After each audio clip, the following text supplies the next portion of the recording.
Hi, everyone. Welcome to the Live Your Jam podcast. This is episode 7. Your mind is ally, not dictator. That's right. You heard it. We're talking about thoughts today, those nonstop, looping, relentless thoughts that so many of us wrestle with, the ones that keep us awake at night or take us out of the present moment. As I've mentioned before, the topics I'm sharing on this podcast are tools and approaches that I've studied, written about, and used in my own life. In this episode, we're going to talk about mindfulness and meditation, what they are, how they're different, and how they can help you quiet your mind so you can hear your intuition more clearly. Also, if we're trapped in our thoughts, this is the bummer alert. The unfortunate truth is that it can stunt our growth. So, this episode is all about mastering your thoughts and freeing yourself from the chains of overthinking. I'll also share a powerful, simple technique to calm your thoughts and bring yourself back to peace anywhere, anytime. And today I'm being interviewed by one of my favorite people in the world. He's handsome, smart, sporty, and he's always up for anything. He's also one of the kindest souls I know. He doesn't always answer my texts, and sometimes he only pretends to listen to my amazing stories, but I love him endlessly. Please welcome my son, Nate Putman. Welcome, Nate. Thanks, Mom. That was one of the nicest introductions I've ever gotten from you. Even the part about not answering your texts. But yeah, I'm excited to do this episode with you because I've seen how mindfulness has helped you throughout your work. And honestly, a lot of people my age deal with stress, overthinking, and constant noise in their heads. So I think this conversation is going to help a lot of young and old listeners. So let's jump in, Mom. I want to ask you something simple. What does it actually mean for your mind to be an ally instead of a dictator? Great question, Nate. I'm so excited to have you here. So, really, it just means that your mind as an ally means that your thoughts help you instead of running the show. Let me just give you a quick example. So, let's just say I have a conflict with someone. In the past, I used to replay that same argument over and over in my head. I think many of us do that. If something good happens, or a high moment, or a real low moment, we'll replay it. The low moments can be troublesome. So even later, hours later, I might have been cooking dinner for you and Wyatt, and suddenly I was right back in that painful moment. And my mind was controlling me, pulling me back to the past and stirring up that hurt that I didn't need to relive. So the minute I started noticing that instead of getting inside of the thought, I could almost step back and watch it like a movie, and that then something changed for me. I could feel the emotion without drowning in it. I could choose to come back to what I was actually doing, like cooking dinner for the family, and I love to do that. So often when I was cooking dinner for you guys, and we know I've made thousands of meals and I love to cook, I would just focus mindfully on the practice of cooking the dinner, and that helped me kind of get out of the other thoughts instead of letting my mind wander. That's the shift. So the bottom line, the dictator's mind kind of drags you around to places you don't want to go, and the ally mind lets you see what's happening, and then you can choose how you want to respond. Yeah, that makes a lot of sense actually. My next question is, I want to know how you deal with that annoying voice in your head, the one that keeps talking when you're trying to focus and go through your day. Do you have that annoying voice too, Nance? Yeah, I have it a lot. Yeah. Yeah. Yeah. I think we all can relate to this one. I mean, I deal with that annoying voice by simply doing one thing. I just stop believing that it's me. And the moment that I realize, oh, that's just my mind talking, I don't have to go with it. Everything shifted. So it's kind of the same concept as watching your thoughts as opposed to being in them. So that's what presence really is, noticing when your mind is doing that. So that kind of really helps break the spell. So that annoying voice, I just tell myself, that's not me. My voice, if you know, your head's just going to keep going, right? So it's taking a step away. So you talk a lot about mental loops. Can you give me an example of one you used to get stuck in and how you learned to get out of it? Yeah. Did you ever notice yourself that you have things that go on repeat in your brain and kind of keep looping? Yeah. Yeah. So they're just those thoughts that repeat themselves over and over, even when you don't want them to. So I think for me and a lot of people, mental loops feel urgent. Like they feel like we need to respond to them, but they're not actually very helpful. They drain energy. And because you're reliving that same emotion, or you're not really resolving anything. So it's like your mind gets stuck on a track, replaying a conversation, worrying about a test, right? often worrying about something that doesn't happen or criticizing ourselves. Unfortunately, some people have a really strong critic and they start thinking the same thing over and over again. I always tell people, remember, your ego is always trying to solve a problem. Did you ever get something you want and then the next thing you know, you go to like, what if it can go away, or you create another problem? Have you Hmm. ever done that? Yeah. Yeah, that's your ego. It's always looking for a way to keep you safe, to solve a problem, and often, unfortunately, keep you right. The ego loves to be right. Yeah. Yeah. That's, I love to be right too. I think you might have gotten it from me. Maybe. Anyways, if someone like who's listening to this podcast right now feels like they can't shut their mind off, especially like teens, like me, like sports, friends, social media, what's one small thing they could try like right now to get some quiet? Yeah, one of the fastest tools, and it works every time, is called the 5-second breath reset. So, breath is actually a really good place to go when your mind's going crazy. So, here's how it works: you inhale for 5 seconds through your nose. 5 seconds is kind of a long time. And you inhale through your nose for 5 seconds, then exhale through your mouth for 5 seconds. And then you do that slowly 5 times. That's it. When you do that, your nervous system switches from stress mode to calm mode in under a minute. You'll notice your body starts to regulate and calm down, and then your thoughts naturally slow down too. You don't have to force anything. You and I have talked about this even when you're out on the field, right? After something crazy happens, right? Hmm. Is trying to how do you ground and recenter yourself.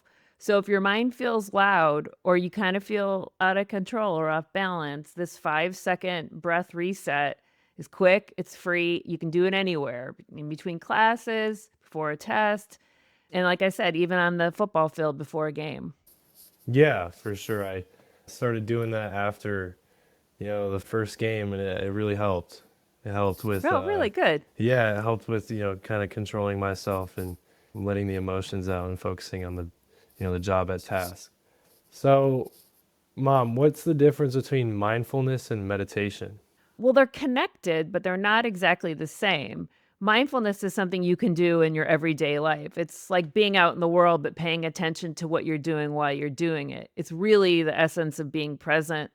You can be mindful while you're cooking, walking, or even listening or brushing your teeth. You'll notice even when you're brushing your teeth, your mind starts to go to what you have to do for the day, right?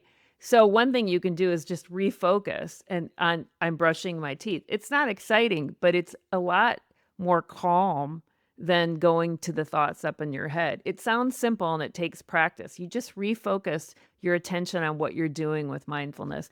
When your mind strays, you go back to what you're doing. Meditation is quite similar, but it's a stillness practice. It's when you intentionally sit down, often close your eyes and focus inward.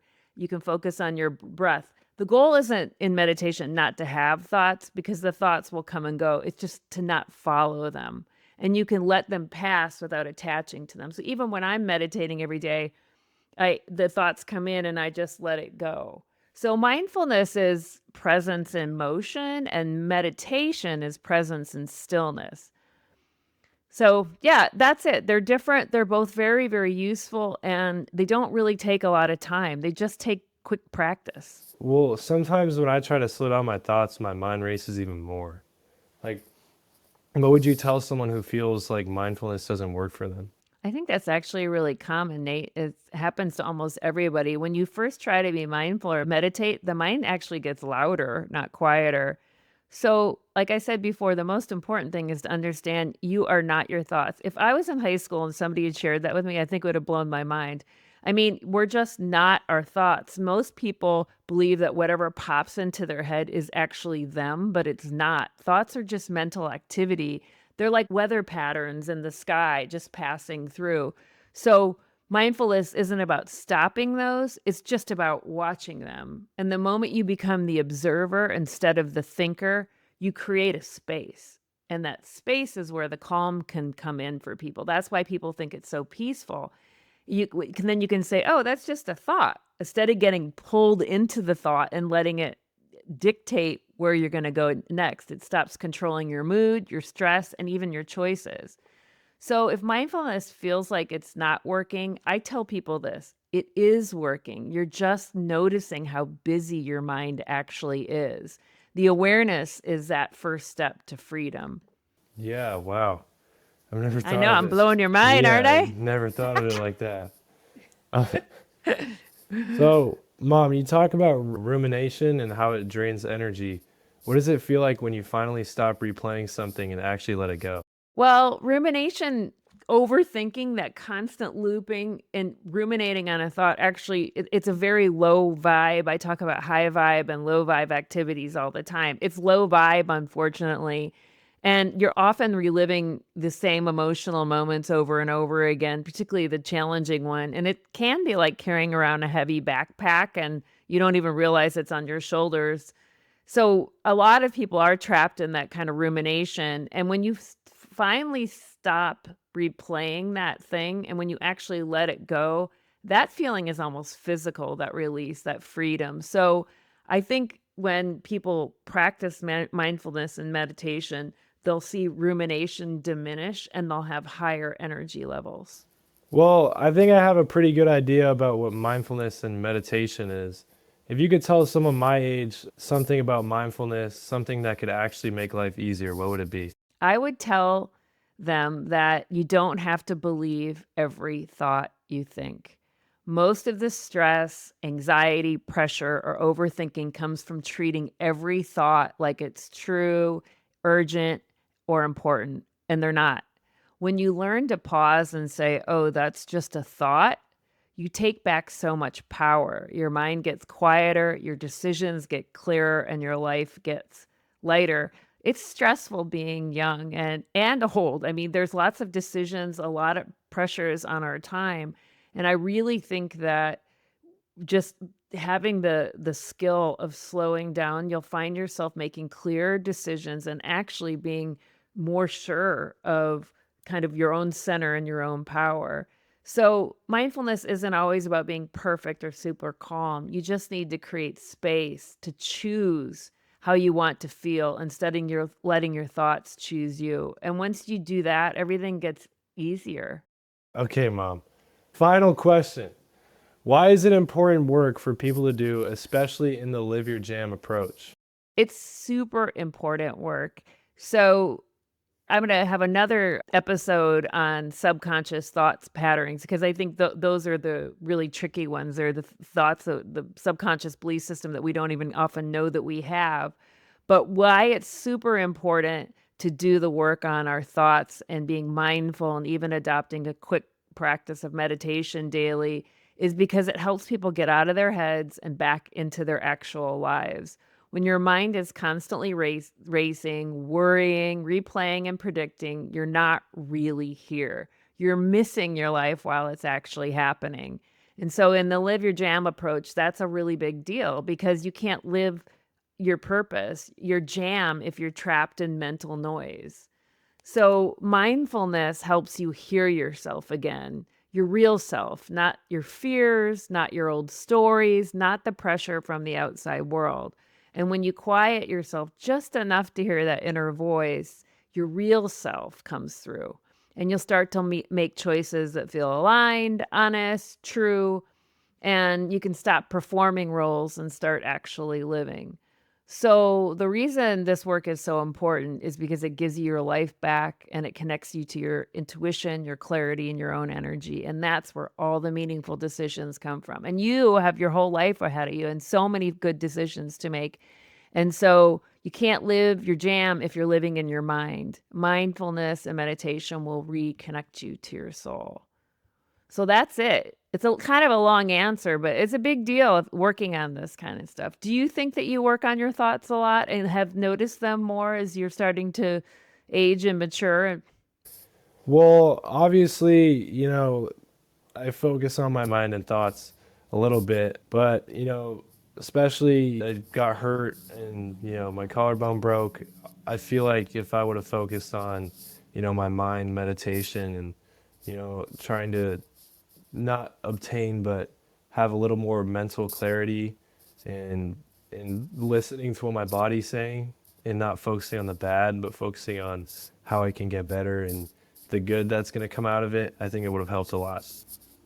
Yeah. Yeah. No, I think that's good awareness. I think illness and injury are two of the toughest situations to be in because the mind can kind of focus. It's a real situation because the body is struggling. And so it can kind of take over. Our mind can kind of take over and focus on that. So if anything, that'll teach you resilience. And next time, because with football and a lot of sport, as we know, injury is almost inevitable and also unpredictable and predictable in terms that it might happen. It probably will happen at some point. So it's going to be a big part of your, it's just something that's going to happen. So being able to deal with it mentally is going to be really important. So I can't thank you enough. It was so good to have you on here, and I love you with all my heart. And thank you for being just such a great interviewer and up for doing this. Thank you, Mom. I love you too. All right. Signing off, everybody. This is Nate Putman and Ellen McGinnis with Live Your Jam, episode 7. Thank you for listening in. Bye-bye.